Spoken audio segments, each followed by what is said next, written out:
Hello बच्चों, I am अर्चना चौधरी। हम पढ़ रहे हैं chapter 9 biomolecules in class 11th। पिछले लेक्चर में हमने इसके बारे में थोड़ा सा पढ़ा था और आज हम how to analyse chemical composition इसके बारे में पढ़ेंगे। How to analyse chemical composition मतलब हम लिविंग ऑर्गेनिज्म में केमिकल कंपोजिशन को कैसे एनालाइज करेंगे। तो इसके लिए क्या करते हैं, इसके लिए trichloro acetic acid trichloro acetic acid में कोई भी लिविंग टिश्यू या वेजिटेबल पील को हम ग्राइंड करते हैं। ठीक है ना, लिविंग टिश्यू या वेजिटेबल पील को ग्राइंड करते हैं और ग्राइंड करने के बाद में उसको एक पतले कपड़े से छान लेते हैं, है ना। छान लिया तो इसमें दो चीज बनेंगे, एक तो फिल्ट्रेट मतलब जो फिल्टर हो गया, और एक वो जो फिल्टर नहीं हुआ वो कपड़े के ऊपर रह जाएगा, है ना। और दूसरे शब्दों में हम ये भी कह सकते हैं जो एसिड में सोलुबल है वो तो नीचे आ जाएगा, जो इनसोलुबल है वो ऊपर रह जाएगा। We can continue asking in the same way what type of the organic compounds are found in living organisms. How does one go about finding the answer? मतलब कैसे पता चलेगा? To get an answer, one has to perform a chemical analysis. We can take any living tissue, a vegetable or a piece of and grind it. इसको grind कर लेते हैं in trichloroacetic acid Cl3CCOOH using a mortar and pestle. Motor pastel वो होते हैं जो marble के बने होते हैं ना, ऐसे जिसमें कोई अदरक वगैरह ऐसे कूट लेते हैं ना, ये तो इसमें पेस्ट बना लेते हैं। We obtain a thick slurry, slurry मतलब पेस्ट, उसका एक पेस्ट बन जाता है।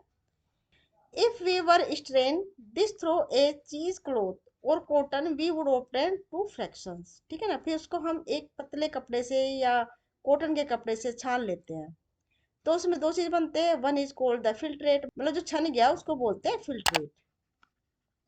फिल्ट्रेट और more technically the acid soluble pool, या उसको बोलेंगे एसिड सोलुबल पूल, ये एसिड ही है ना, ट्राइक्लोरो एसिटिक एसिड।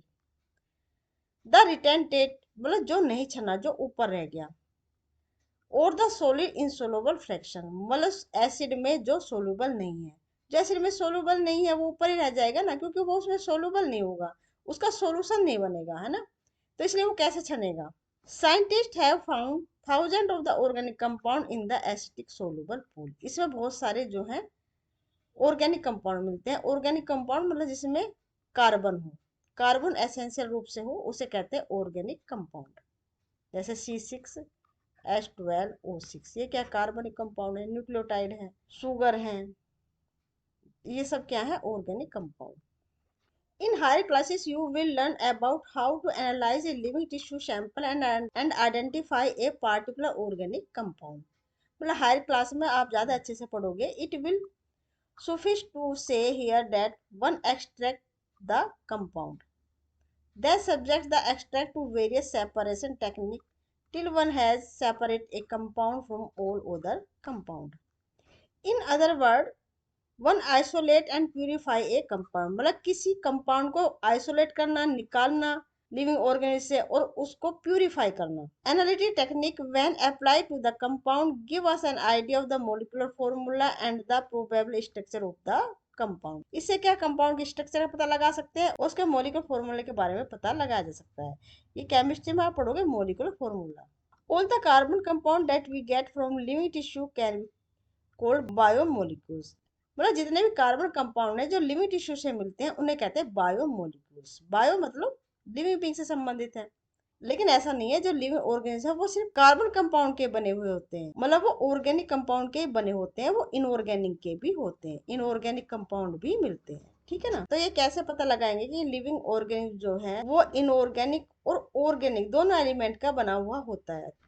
सबसे पहले क्या करते हैं कि कोई भी लीफ है या कोई लिविंग टिश्यू है उसे लेते हैं, उसको फिर क्या करते हैं, ड्राई करते हैं। ड्राई करने के बाद क्या जो वाटर है वो सब निकल जाता है। उसके बाद इसको ब्रंट करते हैं, फुल्ली ब्रंट। ब्रंट करने पे क्या होता है, जो कार्बन है कार्बन डाइऑक्साइड के रूप में निकल जाती है और वाटर भी जो बचा हुआ है वाटर वेपर के रूप में निकल जाता है। तो जो ड्राई पोर्शन बचता है ना उसको बोलते हैं एस।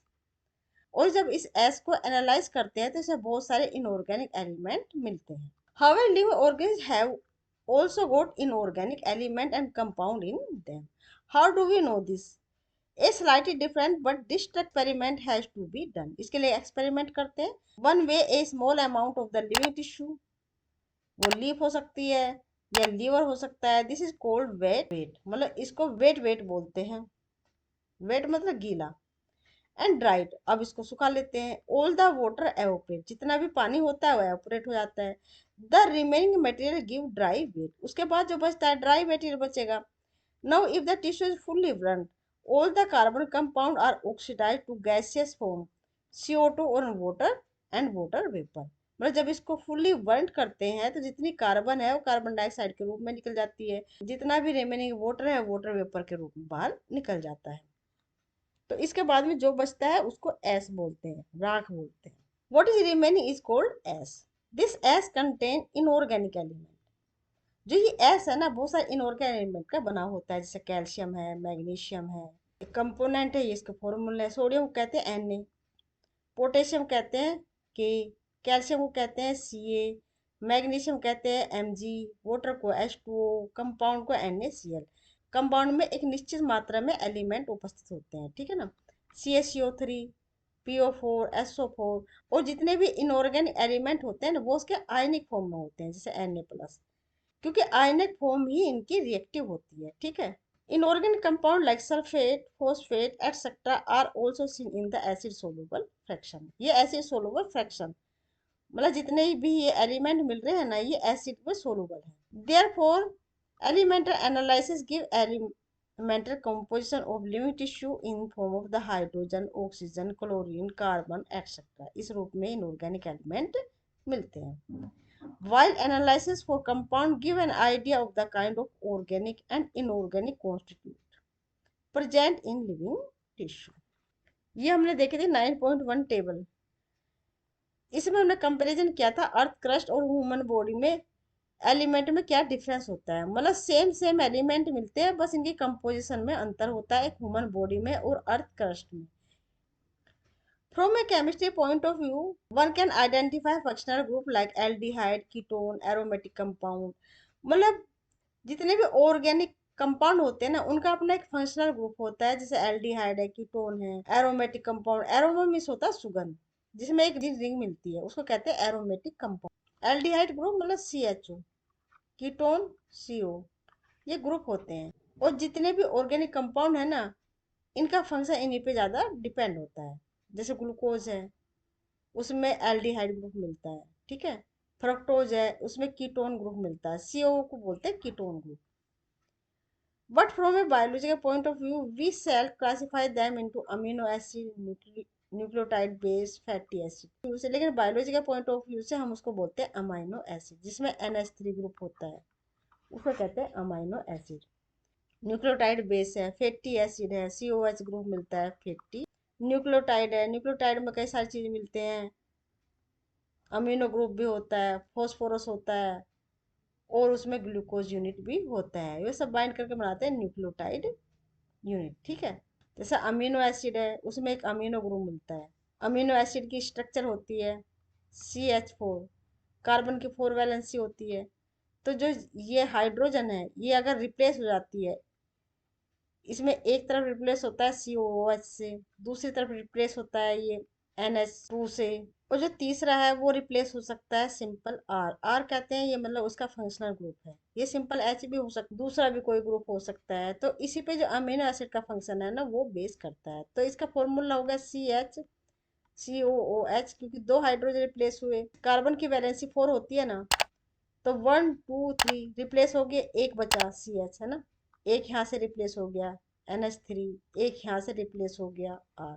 तो ये फॉर्मूला होता है अमीनो एसिड का और इस पे ये बेस होता है. अगर R सिंपली H है तो वो सबसे सिंपल अमीनो एसिड है ग्लाइसिन. और जो अमीनो एसिड है ना ये प्रोटीन की यूनिट होती है. प्रोटीन बहुत सारी अमीनो एसिड से मिलके एक प्रोटीन बनती है. बहुत सारी अमीनो एसिड पेप्टाइड बॉन्ड से जुड़ती हैं और उसको बोलते हैं फिर प्रोटीन. प्रोटीन, ठीक है बच्चों. इसको बहुत अच्छे से हम नेक्स्ट लेक्चर में पढ़ेंगे. आज का टॉपिक हम यहीं तक रखते हैं. अगर आपको वीडियो पसंद आई तो वीडियो को लाइक शेयर सब्सक्राइब करना ना भूलें बच्चों. मिलते हैं नेक्स्ट टॉपिक में, तब तक आप अपना ध्यान रखें, ख्याल रखें.